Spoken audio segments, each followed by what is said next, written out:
Hello दोस्तों, जय हिंद। कैसे हो आप सब लोग? आशा करता हूँ आप सब लोग बहुत अच्छे होंगे। तो दोस्तों, आज मैं आप सभी को ग्रुप डी के, अब जैसे आपको सबको पता है ग्रुप डी के एग्ज़ाम चल रहे हैं रेलवे के।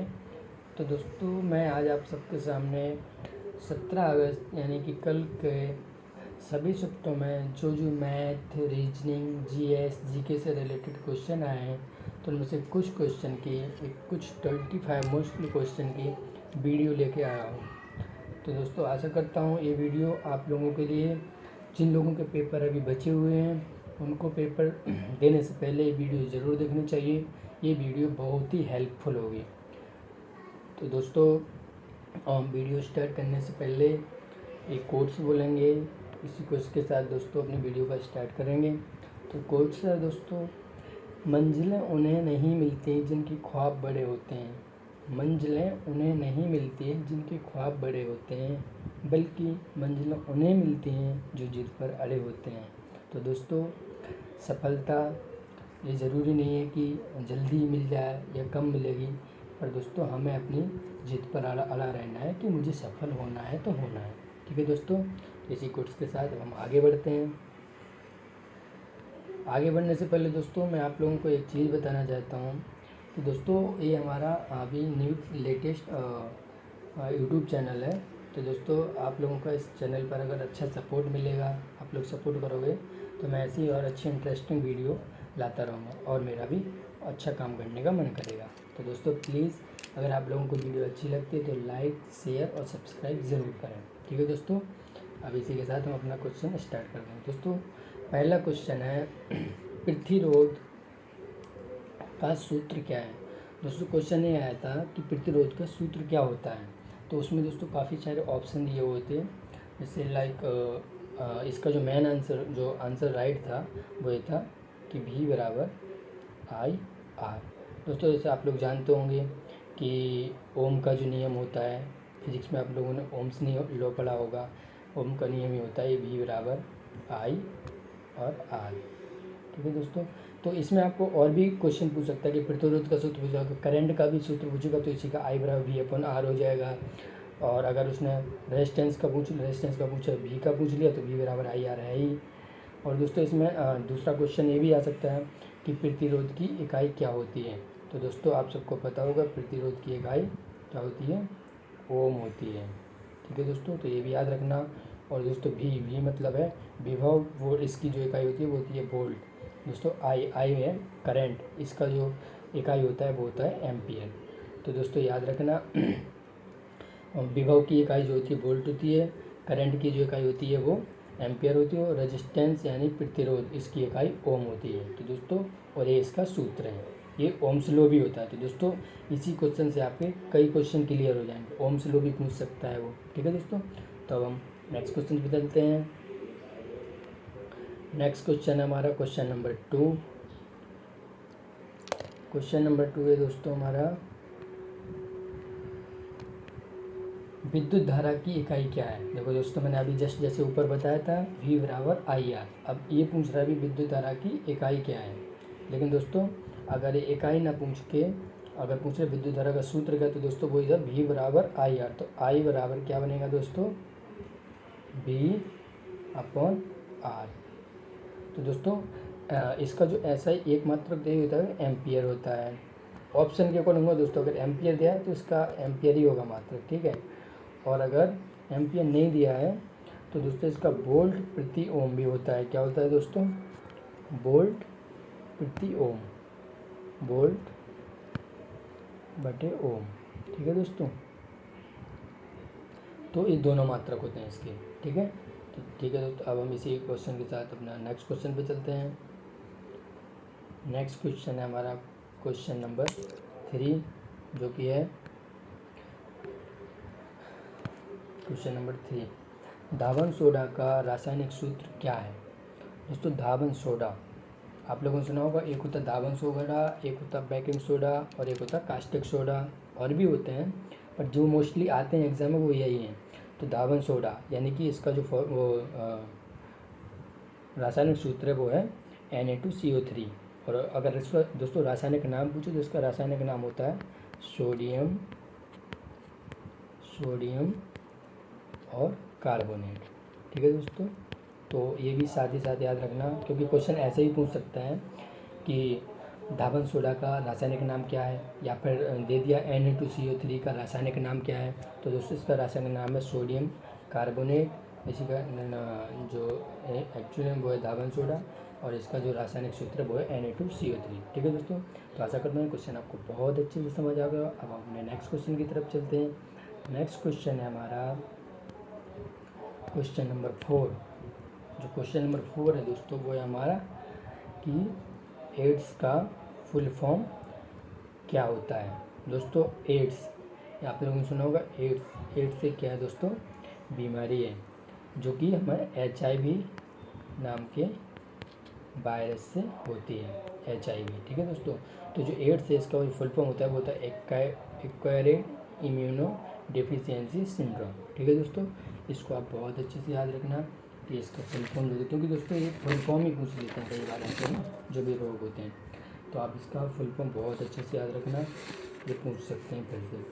ठीक है दोस्तों, और इसी में दोस्तों एक दूसरा और भी पूछ सकते हैं कि जैसे हमारा एक तो एड्स, और इसी में एड्स होता किससे, HIV वायरस से होता है। तो दोस्तों HIV का फुल फॉर्म भी पूछ सकते हैं, उसका होता है ह्यूमन इम्यूनो डेफिशिएंसी सिंड्रोम। क्या होता है दोस्तों, ह्यूमन इम्यूनो डेफिशिएंसी, ये वाला डेफिशिएंसी और वायरस। ठीक है दोस्तों, ये होता है वायरस और वो होता है सिंड्रोम। ठीक है दोस्तों, इसको याद रखना। ठीक है दोस्तों, अब आशा करता हूँ आपके क्वेश्चन अच्छे से समझ गए। और नेक्स्ट क्वेश्चन की तरफ चलते हैं। नेक्स्ट क्वेश्चन है हमारा क्वेश्चन नंबर 5। क्वेश्चन नंबर 5 जो है दोस्तों वो है हमारा जस्ट ये एक मोल में कितने अणु होते हैं। दोस्तों क्या होता है, मोल क्या होती है, हमारे जो भी बिलियन या लिक्विड या पानी ये होते हैं, इन लोगों इनकी जो यूनिट होती है वो होती है मोल। तो एक मोल में जो अणुओं की संख्या होती है वो होती है दोस्तों 6.022 × 10⁻³ तो दोस्तों इसको याद रखना, ये क्वेश्चन में एज इट आ जाता है, बिल्कुल सेम टू सेम ऐसा ही आता है, तो आप इसको याद रखना। और ये कल 17 वाले एग्ज़ाम में आया भी था 17 अगस्त को। ठीक है दोस्तों, तो अब हम अगले क्वेश्चन की तरफ चलते हैं। अगला क्वेश्चन हमारा क्वेश्चन नंबर 6। क्वेश्चन नंबर 6 है एलिसा टेस्ट किस बीमारी के लिए किया जाता है। दोस्तों जैसे कि आपको पता होगा हर एक बीमारी के अपने अपने अलग टेस्ट होते हैं, ऐसे एलिसा नाम का टेस्ट भी एक बीमारी के लिए होता है, जो कि अभी हमने आपको बताया जैसे एड्स। तो एड्स का अगर हमें चेकअप कराना है तो उसको जो टेस्ट होता है उसको बोलते हैं एलिसा टेस्ट। ठीक है दोस्तों, आशा करते हैं क्वेश्चन आपकी समझ में बहुत अच्छे से आ गया। अब हम नेक्स्ट क्वेश्चन की तरफ चलते हैं। नेक्स्ट क्वेश्चन हमारा क्वेश्चन नंबर 7। क्वेश्चन नंबर 7 है दोस्तों हमारा, एक जूल में कितने अर्घ होते हैं। तो दोस्तों सबसे पहले आपको पता है जूल क्या है। जूल दोस्तों हमारी ऊर्जा की इकाई है, ऊर्जा की इकाई है। ठीक है दोस्तों, ऊर्जा की SI यूनिट है जूल। अब वो पूछ रहे हैं जूल का 10⁻7 अर्घ होता है। तो ये क्वेश्चन भी सेम ऐसे ही आ जाता है दोस्तों कि एक जूल में कितने अर्घ होते हैं, तो वो होते हैं 10⁻7। ठीक है दोस्तों, तो आशा करते हैं क्वेश्चन आपकी समझ में आ गया होगा। अब हम नेक्स्ट क्वेश्चन की तरफ चलते हैं। नेक्स्ट क्वेश्चन हमारा क्वेश्चन नंबर 8। तो दोस्तों क्वेश्चन नंबर दोस्तों ये मिस टाइपिंग हो गई है। क्वेश्चन नंबर 9 है, तो ये क्वेश्चन नंबर 9 हमारा पेरियार नदी, ये दोस्तों जीके का क्वेश्चन है। देखिए ये क्वेश्चन कितना अच्छा है, पेरियार नदी कहाँ बहती है। तो दोस्तों इसमें जिसने ये पूछा कि पेरियार जो हमारे कंट्री में रिवर है वो बहती कहाँ पर है। तो दोस्तों ये साउथ में जो केरल है, केरल में बहती है। और दोस्तों ये क्या होता है, ये तमिलनाडु से जाती है निकल के, और जो बहती हुई जाती है वो केरल में जाती है। तो इसका अधिकांश जो हिस्सा है केरल की तरफ है, इसलिए इसका आंसर केरल ही होगा। ठीक है दोस्तों, तो पेरियार नदी कहाँ बहती है, वो है उसका आंसर आएगा केरल। ठीक है दोस्तों, अब हम चलते हैं अपने नेक्स्ट क्वेश्चन के। नेक्स्ट क्वेश्चन हमारा क्वेश्चन नंबर 10, वो है पेन्नार नदी कहाँ बहती है। जैसे दोस्तों अभी तक पेरियार नदी, अब है पेन्नार नदी। तो पेन्नार नदी दोस्तों कहाँ बहती है, वो है आंध्र प्रदेश में। ठीक है दोस्तों, इस क्वेश्चन का आंसर आंध्र प्रदेश। तो दोस्तों कल की जो एग्ज़ाम का मैंने पेपर का रिव्यू किया तो दोस्तों उसमें ये निकला कि नदियों से भी क्वेश्चन आ रहा है। तो आप लोग जो भी हमारे कंट्री में नदी वगैरह तो नदी से आप क्वेश्चनों को ज़रूर पढ़ना है। ठीक है दोस्तों, हम चलते हैं अगले क्वेश्चन की ओर। अगला क्वेश्चन है हमारा क्वेश्चन नंबर 11। क्वेश्चन नंबर 11 है दोस्तों हमारा, राष्ट्रीय आय की गणना कौन करता है। देखो, राष्ट्रीय आय जो होती है दोस्तों, हमारे जो देश की जो कुल संपत्ति की जो आय होती है उसकी गणना कौन करता है। CSO। CSO means central, C means central, S मतलब स्टेटिस्टिकल ऑर्गेनाइजेशन, या इसको दोस्तों हिंदी में बोलें तो होता है केंद्रीय सांख्यिकी संगठन। ठीक है दोस्तों, तो इसको याद रखना, केंद्रीय सांख्यिकी संगठन। तो हमारी जो राष्ट्रीय आय है उसकी गणना केंद्रीय सांख्यिकी संगठन करता है। ठीक है दोस्तों, अब चलते हैं अपने नेक्स्ट क्वेश्चन की तरफ। नेक्स्ट क्वेश्चन है हमारा क्वेश्चन नंबर 12। क्वेश्चन नंबर 12 है दोस्तों हमारा कि जो भी 2022 में पद्मश्री पुरस्कार खेल के क्षेत्र में दिया गया है वो किन किन लोगों को दिया गया। तो दोस्तों, पद्मश्री की जो पुरस्कार है वो खेल के क्षेत्र में हमारे सुमित अंतुल जी को दिया गया, प्रमोद भगत जी को दिया गया, नीरज चोपड़ा जी को दिया गया, फैजन अली जी को दिया गया, बंदरा कटारिया जी को दिया गया और अवनीत लेखना जी को दिया गया। तो दोस्तों, जब आपका क्वेश्चन आएगा इन इतने नाम में से, इतने खिलाड़ियों में से जो भी ऑप्शन में दिया हो, आप खेल के क्षेत्र में उसका आंसर राइट लगा सकते हैं। ठीक है दोस्तों, तो अब हम नेक्स्ट क्वेश्चन की तरफ। नेक्स्ट क्वेश्चन है हमारा क्वेश्चन नंबर 13। क्वेश्चन नंबर 13 है दोस्तों, केरल का राज्यपाल कौन है। दोस्तों, वेरी वेरी इंपॉर्टेंट क्वेश्चन। एक राज्यपाल और या मुख्यमंत्री, दोस्तों इनमें से एक ना एक क्वेश्चन पक्का आना है दोस्तों। ये मैंने तीनों शिफ्टों में देखा है, 17 का कल का हर एक शिफ्ट में आया है। तो दोस्तों, आप लोग राज्यपाल और मुख्यमंत्री बहुत अच्छे से याद कर लेना, जरूर आएगा क्वेश्चन। ठीक है दोस्तों, तो इसका जो आंसर था वो यही था, मोहम्मद आरिफ खान। केरल के जो राज्यपाल है वो है मोहम्मद आरिफ खान। ठीक है दोस्तों, अब हम चलते हैं अगले क्वेश्चन की तरफ। अगला क्वेश्चन है हमारा 14। देखो दोस्तों, ये वाला क्वेश्चन ही वही है, बिहार के राज्यपाल कौन है। ये भी आया था, वो वाला आया था 17 तारीख का ए शिफ्ट में, ये आया आपका 14 अगस्त का बी शिफ्ट में। इसका जो आंसर है वो है फागू चौहान। ठीक है दोस्तों, तो अब हम चलते हैं नेक्स्ट क्वेश्चन की तरफ। नेक्स्ट क्वेश्चन है हमारा क्वेश्चन नंबर 15। क्वेश्चन नंबर 15 है दोस्तों हमारा, राजीव गांधी पुरस्कार का नाम बदलकर क्या रख दिया गया है। दोस्तों, राजीव गांधी पुरस्कार आपको पता होगा हमारे देश में खेल के क्षेत्र में दिया जाता है। तो दोस्तों, इसका नेम चेंज किया है, तो उसका नेम चेंज करके क्या कर दिया गया दोस्तों, मेजर ध्यानचंद जी के नाम पर इसको अब रिप्लेस कर दिया गया इसका नेम। दोस्तों, आप जानते हो मेजर ध्यानचंद हमारे कौन थे, हॉकी के बहुत ही महान खिलाड़ी थे। इनको हॉकी का जादूगर कहा जाता है दोस्तों, तो ये भी याद रखना साथ में। ठीक है दोस्तों, अब हम चलते हैं अपने नेक्स्ट क्वेश्चन की तरफ। नेक्स्ट क्वेश्चन है हमारा क्वेश्चन नंबर 16। क्वेश्चन नंबर 16 है दोस्तों, विश्व कुश्ती चैंपियनशिप में किस भारतीय महिला पहलवान ने रजत पदक जीता। तो जो दोस्तों अभी 2022 की दुनिया 2021 की जो विश्व कुश्ती चैंपियनशिप हुई थी उसमें भारतीय महिला पहलवान ने रजत पदक जीता था। तो वो कौन सी, वो उसका नाम था दोस्तों अंशु मलिक। इन्होंने रजत पदक जीता था भारत की तरफ से पहलवानी में। ठीक है दोस्तों, तो आशा करता है क्वेश्चन आपके इसमें बहुत अच्छे से आ गया।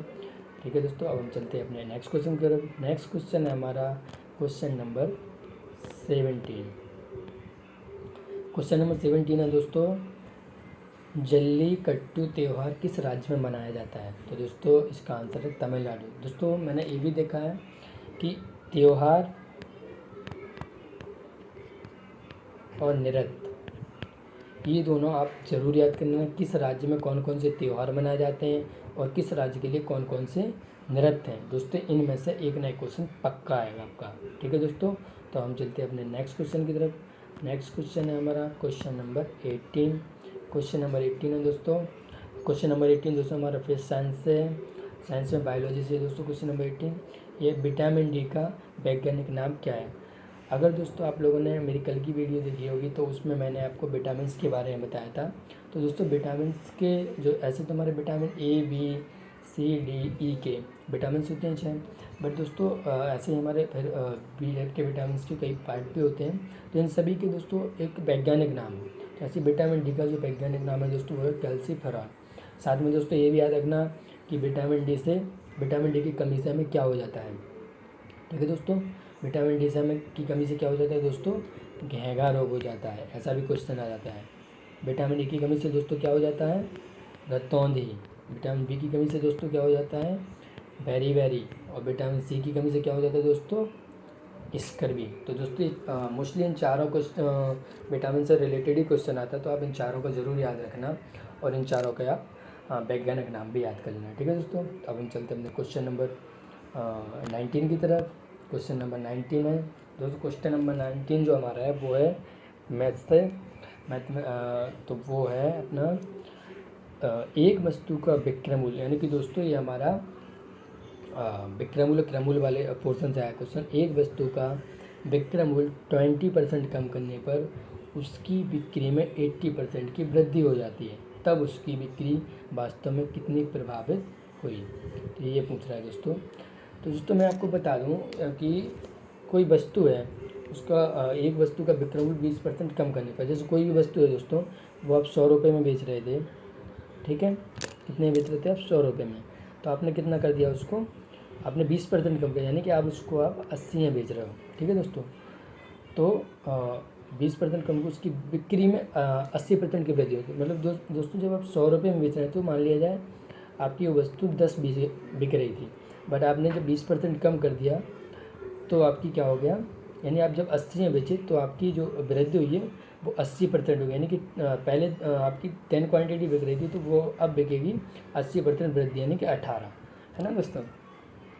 तो फिर अब वो पूछ रहा है कि 80% की वृद्धि हो गई। दोस्तों इस टाइम पे जब आप बेच रहे थे तो आपके कितना बन रहा था आगे, और आपके 100 रुपये के 1 पीस के हिसाब से आप 10 अगर क्वांटिटी को सेल कर रहे थे तो आपका 1000 बन रहा था। ठीक है दोस्तों, और अब यहाँ पर आपका क्या हुआ है, यहाँ पर आपका बन गया है 80 के अकॉर्डिंग आपने बेचा, बट आपके 18 बच गया, तो ये बनेगा आपका 1440। तब वो पूछ रहा है कि उनकी कुल बिक्री में कितनी प्रभावित हुई है। तो दोस्तों कुल बिक्री का ये कि पहले 1000 का था, फिर 1440 का हुआ है, 1440। तो इसका माइनस करके निकाल लेंगे 440 इंटू 100, इसका प्रतिशत निकाल लेंगे अपॉन 1000, है ना। पहले हमारा 1000 था, अब हम 440 का प्रॉफिट हुआ, तो इससे प्रभावित कितना होगा, शून्य से शून्य कट जाएंगे दोनों, 0 से ये 0, यानी 44। तो दोस्तों इसका राइट आंसर हो जाएगा 44। ठीक है दोस्तों, आशा करता हूँ क्वेश्चन आपकी समझ बहुत अच्छे से आ गया। दोस्तों ये तो एक क्वेश्चन है, बाकी दोस्तों क्रयमूल्य विक्रयमूल्य से रिलेटेड और भी क्वेश्चन आए तो आप क्रयमूल्य विक्रयमूल्य वाले पोर्शन से क्वेश्चन को जरूर सॉल्व करें। ठीक है दोस्तों, अब हम चलते हैं अपने नेक्स्ट क्वेश्चन की तरफ। नेक्स्ट क्वेश्चन है हमारा क्वेश्चन नंबर 20। क्वेश्चन नंबर 20 है दोस्तों हमारा, यदि किसी बेलन की त्रिज्या 2 मीटर और उसकी ऊंचाई 700 सेंटीमीटर है तो उसका आयतन होगा। दोस्तों आपको पता होगा बेलन का जो आयतन होता है दोस्तों, उसका जो सूत्र होता है बेलन का आयतन,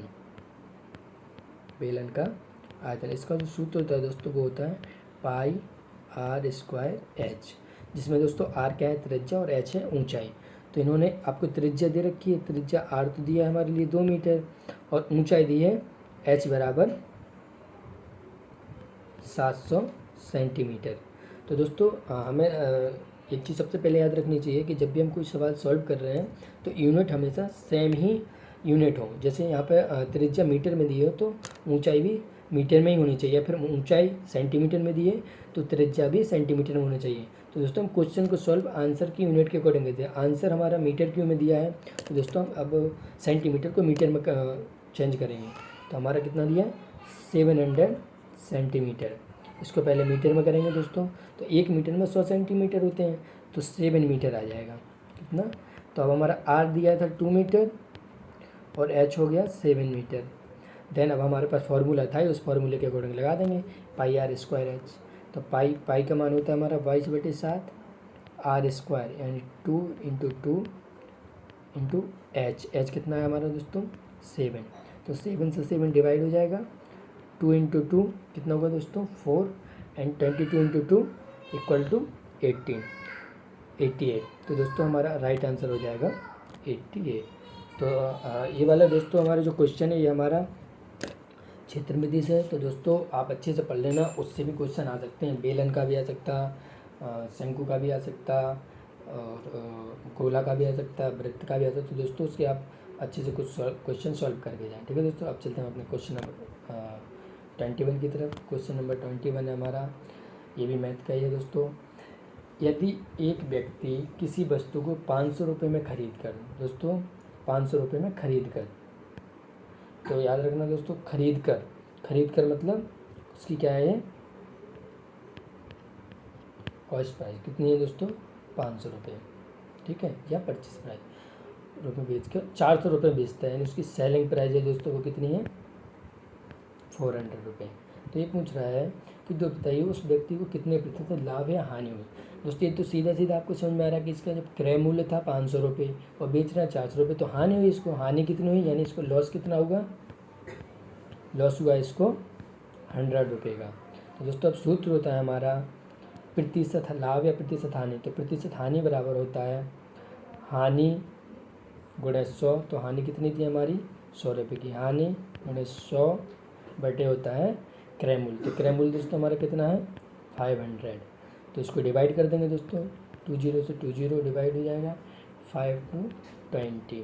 तो दोस्तों हमें 20% की क्या हुई है, हानि हुई है। ठीक है दोस्तों, तो आशा करता हूँ ये क्वेश्चन भी आपकी समझ बहुत अच्छे से आ गया होगा। और अब हम चलते हैं अपने नेक्स्ट क्वेश्चन की तरफ। नेक्स्ट क्वेश्चन है हमारा क्वेश्चन नंबर 22। क्वेश्चन नंबर 22 है दोस्तों हमारा, यदि एक पंक्ति में ये पीछे से 15वां है, ये जो है दोस्तों वो है पीछे से 15वां, ये है जो यहाँ पीछे से, यहाँ से है 15वां, ठीक है दोस्तों, जबकि बी आगे से 12वां। तो दोस्तों यहाँ पे बी है आगे से, बी जहाँ भी है वो है इस तरफ से आगे से 12वां। ठीक है दोस्तों, अब वो कह रहा ए और बी दोनों के बीच में पी क्यू आर बैठे हुए हैं। तो बी को आप मानोगे तो यहाँ बी और ए को क्या मानोगे, पी क्यू आर, ये बैठे हुए हैं। ठीक है दोस्तों, तो अभी पूछ रहा है कि बैठे हैं तो कुल लड़कों की संख्या कितनी हुई।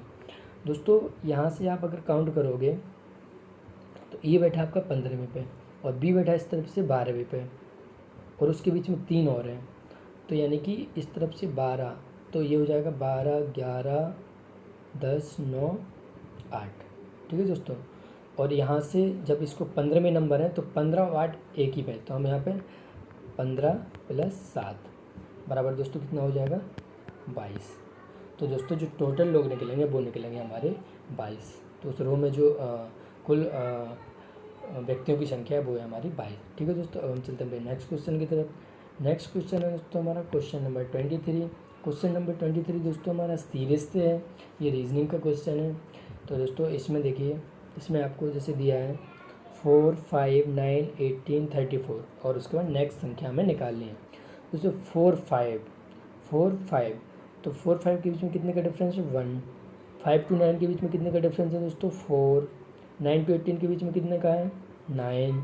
18 to 34 के बीच में कितने का डिफरेंस है, 16। तो यानी कि नेक्स्ट जो संख्या होगी उसके बीच में जो डिफरेंस होगा उसको हम जोड़ देंगे। तो ये दोस्तों कैसे बढ़ रहे हैं, 1 + 3, तो कितना हो गया, 4 + 3, 4 + 5, 9 + 7, तो 16 + नेक्स्ट क्या बनेगा, 2 जोड़ के +9, तो 16 + 9 कितना बनेगा दोस्तों, 25। अब दोस्तों ये वाली संख्या में 34 थी, तो हम क्या करेंगे, 34 + 25, इसको दोस्तों जोड़ दो कितना बनेगा, 5 + 4 9, 3 और +2 5। तो दोस्तों क्वेश्चन का आंसर हो जाएगा हमारा 59। 59 will be the right answer of this question. ठीक है दोस्तों, अब हम चलते हैं अपने नेक्स्ट क्वेश्चन की तरफ। नेक्स्ट क्वेश्चन हमारा क्वेश्चन नंबर 24। क्वेश्चन नंबर 24 है, यदि एक राशि समान साधारण ब्याज पर 5 वर्षों में 457 रुपये है और 10 वर्षों में 574 रुपये हो जाती है, तो राशि का मान ज्ञात करना। दोस्तों सिंपल है, वैसे तो दोस्तों इसको आप सूत्र के थ्रू करोगे तो बहुत ज़्यादा लॉन्ग जाएगा, लेकिन दोस्तों इसको सिंपली है। ये कह रहा है साधारण ब्याज दर पर राशि समान साधारण ब्याज, यानी दर जो है दोस्तों वो चेंज नहीं हो रही है।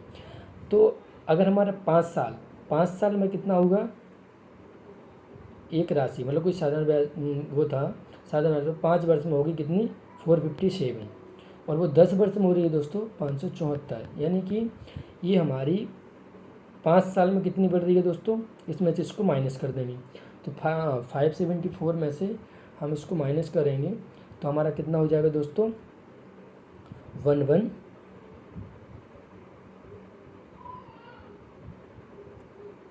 7 कितना हो जाएगा दोस्तों 117, यानी कि 5 साल में जो ब्याज बढ़ रहा है वो 117 बढ़ रहा है।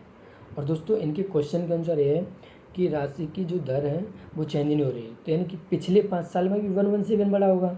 तो हमारा पिछले साल में ब्याज को मिला के 117 457 हो रहा है पिछले 5 साल का। तो अब हम 457 में से और 117 घटा देंगे, 457 में से 117 को घटा देंगे तो दोस्तों कितना होगा 7/7 054 4 बस यानी 340। तो दोस्तों जो हमारा 5 ईयर्स का जो ब्याज हो रहा था वो हो रहा था 117, तो 340 प्लस 5 ईयर 117 जोड़ेंगे तो बनेगा ये, प्लस नेक्स्ट 5 ईयर फिर से 117 जोड़ेंगे तो बनेगा 574। तो नया इसका आंसर जो होगा 340 will be the right answer of this question. ठीक है दोस्तों, हम चलते हैं नेक्स्ट क्वेश्चन की तरफ। नेक्स्ट क्वेश्चन हमारा question number 25 and this will be the last question. तो ये क्वेश्चन है दोस्तों हमारा, ये है एक संख्या 55 से उतनी ही बड़ी है जितनी वह 79 से छोटी है, तो वह संख्या क्या है। दोस्तों एक संख्या है, यह है 55 और यह है 79। ठीक है दोस्तों, अब अगर एक संख्या इसके बीच में ऐसी है जो कि यहाँ से जितनी है बड़ी वहाँ से उतनी ही है छोटी, तो दोस्तों आप इसके बीच की जो भी ये संख्या लिख लीजिए, इसके बीच का डिफरेंस कितना है वो लिख के और बस निकाल लीजिए। दोस्तों 67 जो है वो इसका राइट आंसर हो। क्यों, 55 प्लस 12 कितना होगा दोस्तों 67, और 79 माइनस 12 करो तो कितना होगा दोस्तों 67। तो 67 will be the right answer of this question. तो दोस्तों आशा करता हूँ आप लोगों को ये सारे क्वेश्चन बहुत अच्छे से समझ आए होंगे। ये दोस्तों हमारे 17 अगस्त के सभी सब्जेक्टों के क्वेश्चनों को मिला के मैंने वहाँ से अच्छे क्वेश्चन निकाल के और वीडियो बनाई है। तो दोस्तों इस वीडियो और इस जिन टॉपिक से मैंने क्वेश्चन आपको बताया, आप एग्जाम जाने से पहले उन सारे टॉपिक्स को बहुत अच्छे से सॉल्व करें, और आशा करता हूँ कि आप लोग पेपर में बहुत अच्छा ही प्रदर्शन करेंगे। ठीक है दोस्तों, और दोस्तों इसी क्वेश्चन के साथ मेरी एक रिक्वेस्ट भी आप लोगों से जो मैंने पहले ही बताई थी। दोस्तों अभी मेरा ये यूट्यूब चैनल नया यूट्यूब चैनल है, सो प्लीज़ आप लोग बहुत सपोर्ट कीजिए, और वीडियो हमारी अच्छी लगती है लाइक शेयर और सब्सक्राइब, मेरे चैनल को सब्सक्राइब कीजिए, ताकि दोस्तों आप लोगों को प्यार मिलता रहे, तो हम भी वीडियो अपना बहुत अच्छे मन से बनाते रहें। ठीक है दोस्तों, तो इसी कोर्स के साथ जो हमने पहले कोर्स बोला था दोस्तों, उसी कोर्स के साथ हम फिर से अपनी वीडियो को विराम देंगे। वो कोर्स था अगेन दोस्तों वही कोर्स रिवाइज करेंगे। मंजिलें उन्हें नहीं मिलती जिनके ख्वाब बड़े होते हैं, बल्कि मंजिलें उन्हें मिलती हैं जो जिद पर अड़े होते हैं। तो दोस्तों इस कोर्स को अपने माइंड में याद रखना। वैसे दोस्तों मैं डेली जो भी वीडियो बनाता हूँ एक ना एक कोर्स आपको ज़रूर देता हूँ। दोस्तों कोर्स को अपने दिमाग में याद रखने से क्या होता है कि आपको सेल्फ मोटिवेशन मिलता रहता है और आप हार नहीं मानते। ठीक है दोस्तों, तो अब इसी कोर्स के साथ हम वीडियो को विराम देते हैं, मिलेंगे नेक्स्ट वीडियो में। जय हिंद दोस्तों।